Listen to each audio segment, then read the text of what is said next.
Welcome to this new episode of Far From Home, a talk with a friend abroad. I'm happy this Wednesday to have as our guest, William. I think his story, like your story, William, is interesting and is also, let's say, one of the effects of COVID in many ways. And then that you also have reflecting on everything that happened. So thank you for being with us and share this with us. Cool. Thank you very much for having me. It's really good to talk to you again and be here. So brilliant.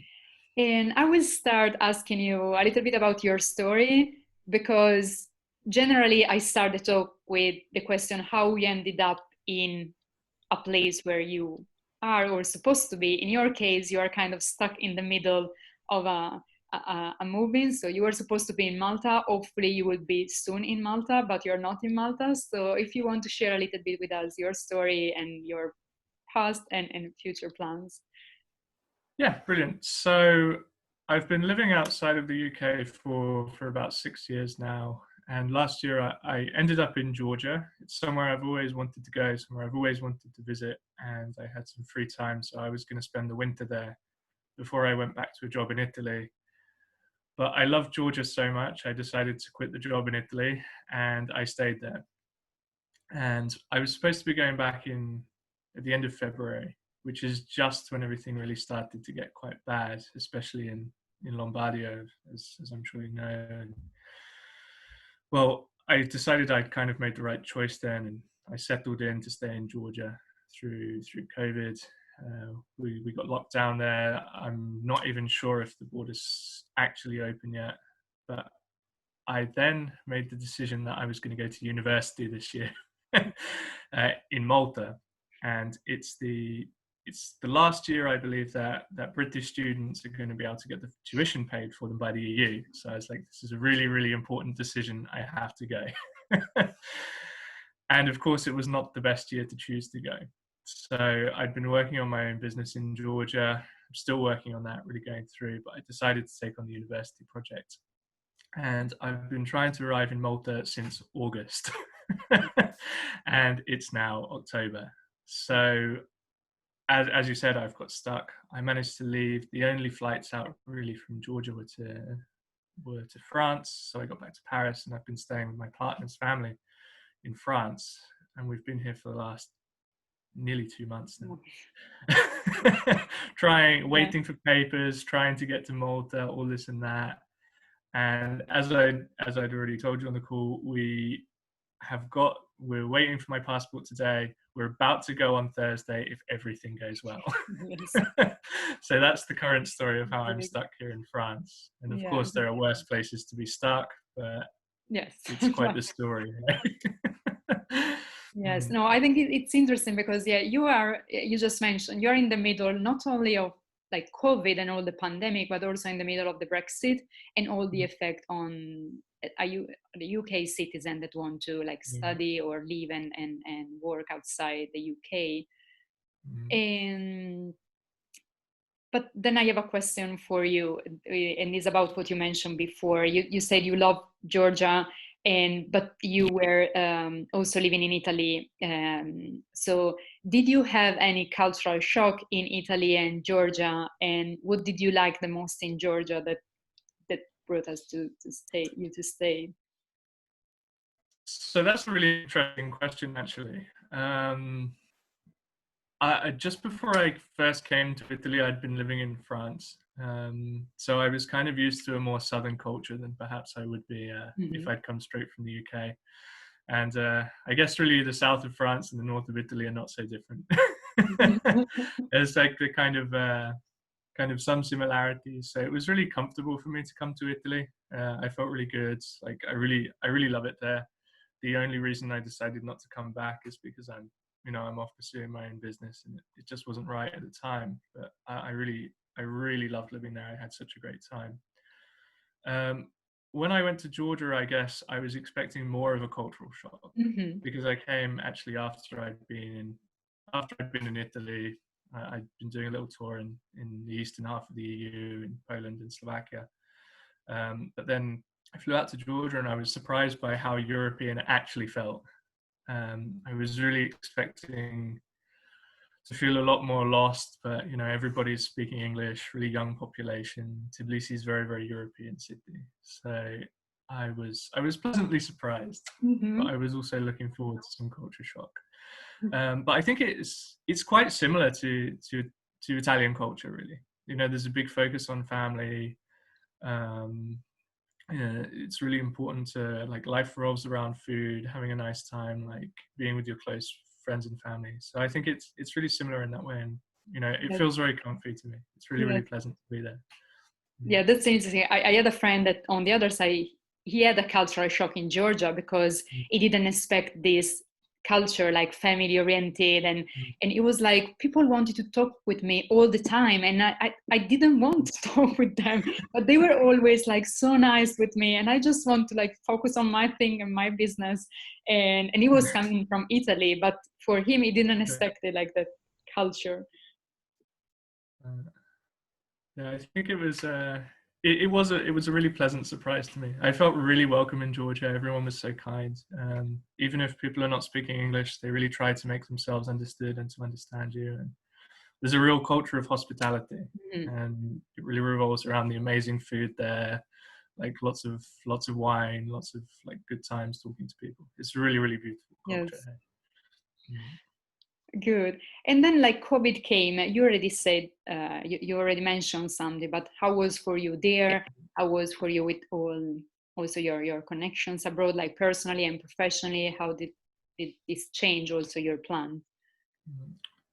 So, I mean, I guess the first big change I made was actually just before the pandemic, which was not to come back to Italy, Mhm. which actually in hindsight seemed like it was probably the right decision, because of everything going on in Milan and everything.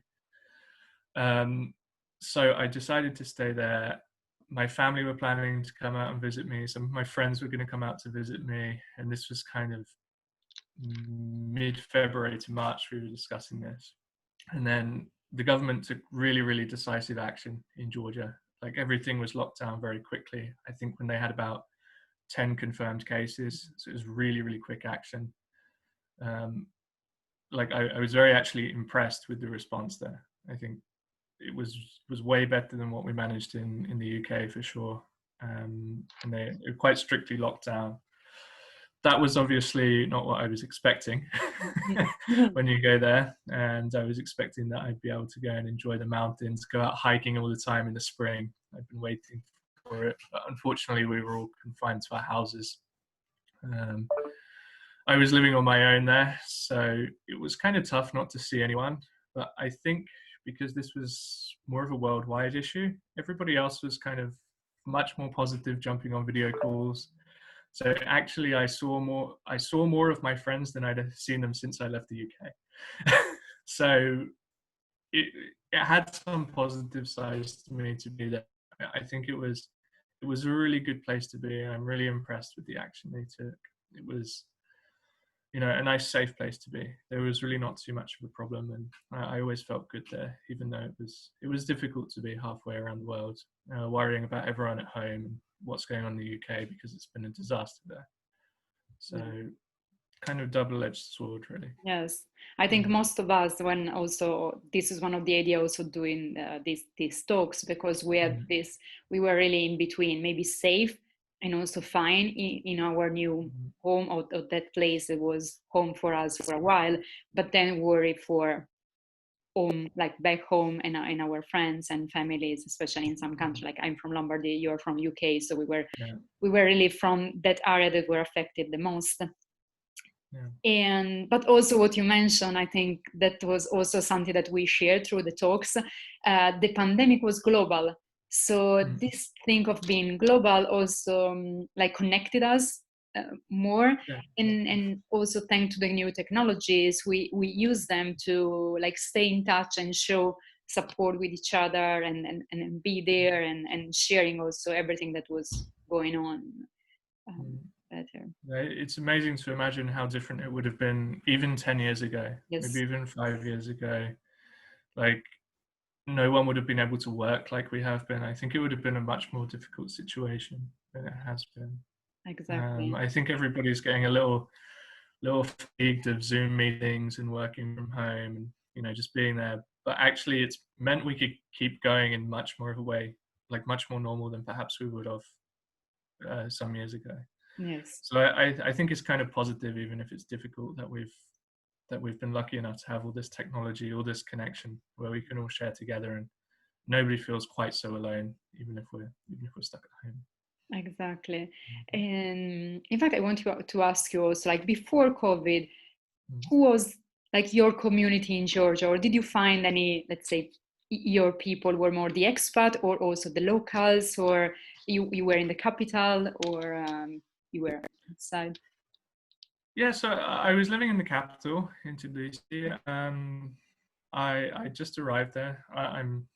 I had not much idea about Georgia. I know it's somewhere I always wanted to go. But in the summer last year, when I was on holiday in Slovakia, I was talking to a Georgian girl at one of the hostels I was staying at, and there'd just been a huge amount of protests that had started in Georgia, and they just weren't covered in the Western media. So we were talking about that and how really we know nothing about Georgia, how it's somewhere I wanted to go, and then that really stuck with me, kept in my mind. I tried to go before, but I couldn't get around to it. And then at the end of the year, I had a few months off. So everything was closed up for the winter back where I was working in Italy, and we had until March, I think, with nothing to do. So I thought, okay, I'm going to take a trip. And I really turned up there with no idea of what I was going to do. The only person I had contact was this girl I'd met. But luckily, I found lots of really good people from all over the place. I'd been in touch with a lot of locals, some expats. So I had a really mixed social circle, and everything was really looking up and very positive. Meeting lots of people, seeing lots of new things, until obviously the lockdown, Yes. where that became a bit more difficult. It was not really possible to see people anymore. Everybody was quite afraid, not wanting to spread the virus around. And even though it was perhaps quite as strict as it had been in Western Europe, it was still really difficult to meet up, to meet new people, to expand that social circle. But afterwards, it kind of recovered a bit. I stayed in touch with some of the people I was close with, but I'd unfortunately made the decision to leave by then. Mm-hmm. So it was kind of the last few months were a little bit empty, preparing, doing a lot of work. Yeah. But you also use that let's say that time and that connection and the future idea of getting back to study and study psychology to do, I think, an amazing and interesting research. It is also something that we are trying to do with this talk of the mental well-being of also the expat and the pandemic. I don't know if you want to share like something about that. Yeah, sure. So how the idea I made quite an off-the-cuff decision to go back to university, and I was looking around a way that was possible. So that originally led me to Malta because the tuition is in English. It turns out that it's free, unlike in the UK. I really didn't want to go back to the UK. It's not my place, unfortunately. And yeah, I just become over the last several years really, really interested in psychology with the coaching business I'm doing, the teaching I'm doing. So it's something that felt just natural and right, and at a good time. I'm about to turn 30, so I know it's quite late to go back and study, but I think it's the right time for me. I've figured out really what I want to do with that and expand into that. So with that in mind, and for the work I'd been doing, I spent the pandemic doing some research into the mental health of the expats and how everyone was feeling integrated in society. So that was a really interesting little project that I helped get me through. And I mean, what we found really is that basically you just need somebody. It doesn't matter if you're really feeling that locally inclined, but if you've got some expats around you, if you've got some friends, then people are having a much easier time with it. So I think that showed us really just how important these Zoom meetings actually are, and what we're doing is really important. Yes, that's true. I think what really also like COVID show in other countries with other people is that yeah, you can live with the new technology like in between, but then when something happens, you need to have a kind of a support network. And if you have both like a local support network and an international support network, this can really help you like on a broader and say total way. Yeah, I think so. It's just important to have the people around you, right? I think sometimes we forget this a bit more than perhaps we used to, as we're so ingrained in our technology and stuff. But when it comes back to it, we're all still human, and we really love that social contact, that network. I think it's shown people really how important it actually is, how tough it's been on them, especially in the UK. I've been following it partially there, and people are really going crazy staying at home that much. So I think it's demonstrated how important that actually is to us. Yes, exactly. And so I think you already mentioned something, but is always I want also to ask like the question directly. If there is something else that you rediscover about yourself during like the lockdown, or something that we can call resources. You work as a coach, so also coaching is try to find, also help people to find their resources and skills. What did you find about yourself? So that's a really interesting question. Hey, the first couple of weeks of the lockdown were really, really tough. I'm quite an extroverted person. I really like to be around people. I really like to go out and meet people, just be around some social energy. So the first couple of weeks were really, really tough. But once I started to settle in, I really found that actually there was a lot I could do. And so I found that putting my mind into that stuff was really useful. I started dealing with the survey, dealing with going back to university. I published a poetry book, and I also just started painting. So it was a lot of like creative outlets, making sure you were busy. And I think that was the key resource I found is if you're going to be at home, have something to do. Mm-hmm. And if it doesn't matter if you're any good at it. It doesn't matter if it's something you're going to keep up forever after. But just try something new. Keep doing something to keep busy. I think it's so important to have something to occupy minds when you've got so much to be at home. So I was actually quite amazed at how resilient I felt through that entire experience, and it really determined my path to go to university. I knew it was the right choice to go back to a social environment. I was considering studying online, but then really it showed me that it's so important to have that community around you and be in contact with people. So it really cemented my decision to do that. And actually, there was a big uptick in my business in the first couple of months where I think people were dedicating themselves to doing something, to work on themselves, to keep busy. And I think it's really helped everyone. I think it's a big coping mechanism we've all found together, and that's been fantastic. Yes, I think resilience is really one of the key words, but also, as I say, this like social energy that we need. But also there was a time for creativity and painting, and during the talks we had a lot of, let's say, different form of creativity, and also learning, because it was a time of, yes, destructuring some plans, but also restructuring in a also, and for some was also, there is a global pandemic, so it's also, let's say, can be my last opportunity, so let's try, let's change, let's leave. And I think this was a global also, and a big push for all of us in doing something that maybe we were waiting for years to do.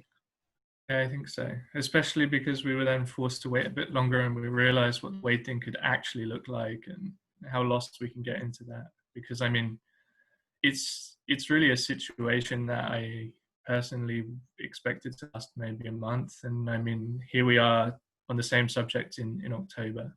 So we've really had to put a lot of our plans on hold, and I think it's going to make people realize that actually, there's so many opportunities out there that we can grab, and we just have to push ourselves forward a bit. I know quite a few of my friends have started moving forward in their lives because of this. Some of them have bought houses, which is perhaps not the ideal time to do it, but then they've got plenty to work on at home. So I think maybe it was a logical decision. And it's just having those projects that keep us moving forward has been Yes.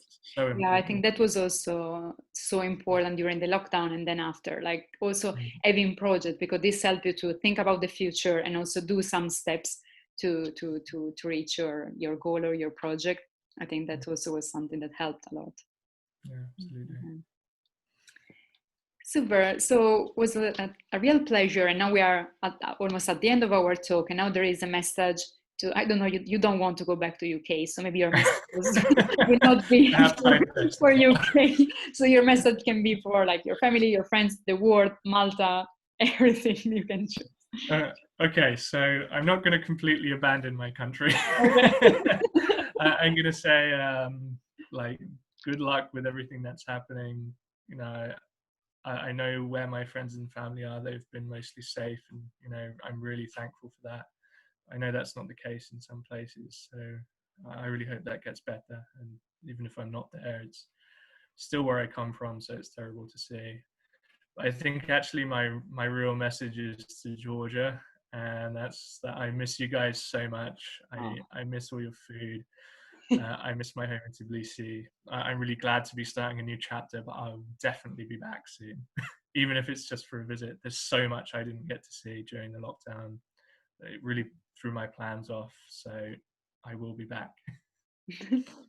Amazing. I think that really, like the passion now that you are, it showed for Georgia. Sometimes there are these countries that we don't know, or we just know something about, I don't know, politics when something, in most of the cases, like bad happens. But then they are these like beautiful places, mountains, a lot of culture, architecture, and so there is a lot to see in all over the world. And so if you want to go to Georgia, maybe get in touch with William. So for sure he can guide you. Yeah, I can talk about it for hours. So. Amazing. Yeah, good, fantastic. Okay. So thank Thank you you very so much, much. Viviana. Thank you, and good luck with your move to Malta. Yeah, You brilliant. will love there also. Yeah, fingers crossed. Hopefully, we'll be able to have a coffee soon in Yes. person when everything's blown over. Yes. Fantastic. So thank you again. Bye bye, and bye everyone. Bye.